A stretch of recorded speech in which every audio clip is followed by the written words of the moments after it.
ایک نمائندہ جو اس شہر سے سالوں سے کھڑا ہوتا ہے اسدالدین اویسی، اس کے لیے یقیناً میں آپ سے ووٹ کی اپیل کروں گا۔ اس نمائندے کو اٹھا کر بھیج رہے ہیں جس نمائندے نے حکومتوں کی آنکھوں میں آنکھ ڈال کے ایوان میں کہہ دیا اس ملک میں قیامت تک ہم شریعت پر قائم رہیں گے، ہم قرآن اور سنت پہ قائم رہیں گے۔ تحفظ شریعت کے لیے حیدرآباد کی عوام سے اپیل ہے اسد اویسی کو ووٹ ڈالنا تاکہ دینی تحفظ کی آواز ایوانوں میں ہماری اٹھتی رہے۔ ورنہ آپ نے ایک نظارہ دیکھا کہ کل کسی نے تیر چلایا، وہ جس شہر میں آج ہم رہ رہے ہیں عزیز دوستو، پہلے اس شہر کی بات کروں لیکن خطاب ہندوستان کے تمام مسلمانوں سے، جس شہر میں آج ہم ہیں، ایک ایسا نمائندہ، ایک ایسا قائد، ایک ایسا لیڈر بیرسٹر اسدالدین اویسی کہ جس کی نمائندگی ایوان میں جو ہم ووٹ ڈال کر بھیجتے ہیں، اولین مقصد میرا ووٹ ڈالنے کا یہ ہے کہ دینی حق کا تحفظ ہو۔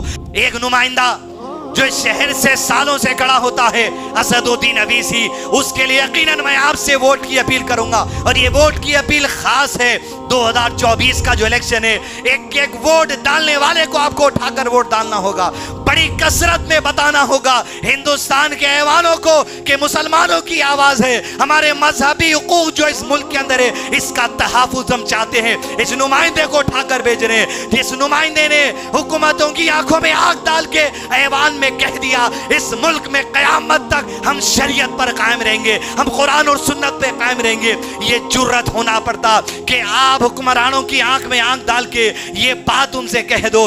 سر ہم جب تک بھارت میں رہیں گے، صبح قیامت تک رہیں گے، اپنے دین پر رہیں گے، قرآن اور سنت پر رہیں گے۔ بابری مسجد ہے اور رہے گی، بابری مسجد زندہ باد، زندہ باد، بھارت زندہ باد، جے ہند۔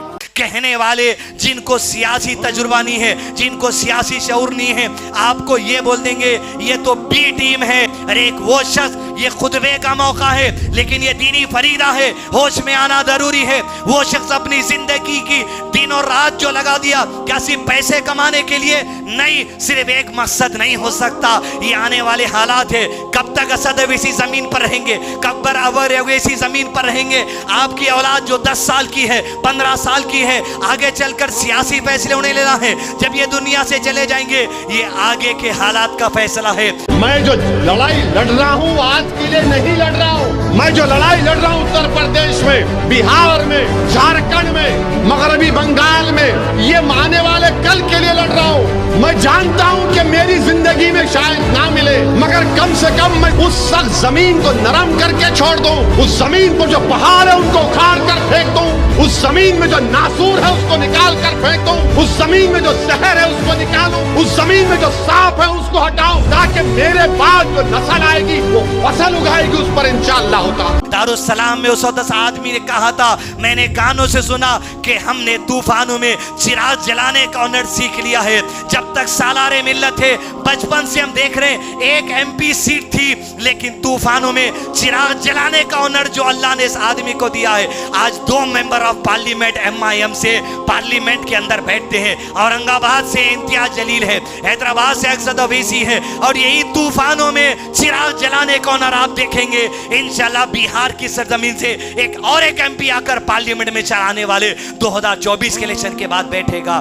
عزیز دوستو، ایسے لوگوں کی بات میں مت آئیے جو کہتے ہیں ووٹ ڈالنا حرام ہے، نہ ان کا دینی تعلیم صحیح ہے، نہ دینی شعور صحیح ہے۔ وہ اہل علم نے جو کہا، مقصود الحسن فیضی نے، عبدالعظیم مدنی نے، شیخ انیس مدنی نے، حفیظ اللہ، کہ ان کے رہنمائی پر چلیں، ووٹ کا صحیح استعمال کریں۔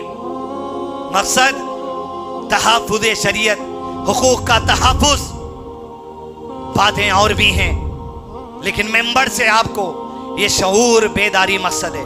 ہندوستان بھر کے مسلمان سے کہوں گا، AIM پارٹی تو صرف 3 کینڈیڈیٹ یا اس سے کچھ زیادہ کینڈیڈیٹ کھڑائے گی، 540 سے زائد MP لڑنے والے ہیں۔ اپنے اپنے علاقوں کا فیصلہ لیجئے، اتحاد کو مضبوط رکھیے۔ ایسی طاقتیں جو آپ کے دینی تحفظ کے خلاف ہیں ان کو جواب دینا ہے اس ملک کے اندر جو ووٹ کی طاقت ہے اس کے ذریعے. ورنہ آپ نے ایک نظارہ دیکھا کہ کل کسی نے تیر چلایا, وہ اشارہ لوگ کہہ رہے ہیں مسجد کی طرف ہے, تو دیکھیے جب اشارے میں ایک کام کیا جاتا ہے دلوں میں اسلام کے خلاف کیسی کنس ہے, دلوں میں آپ کے دینی تحفظ کے خلاف کیسی کنس ہے. ہم نہیں معلوم وہ سچ ہے یا غلط ہے, لیکن اشارہ تو ادھر ہی تھا. زمانہ کہہ رہا ہے, ہم بھی آپ کی رہنمائی کر رہے ہیں. یہ باتیں بالخصوص 18 سال 19 سال 20 سال سے لے کے 25 سال کے جو نوجوان ہیں, فرسٹ ٹائم ووٹر ہیں, سیکنڈ ٹائم ووٹر ہیں, آپ ہندوستان اور حیدرآباد کی 50 سال کی تاریخ نہیں جانتے,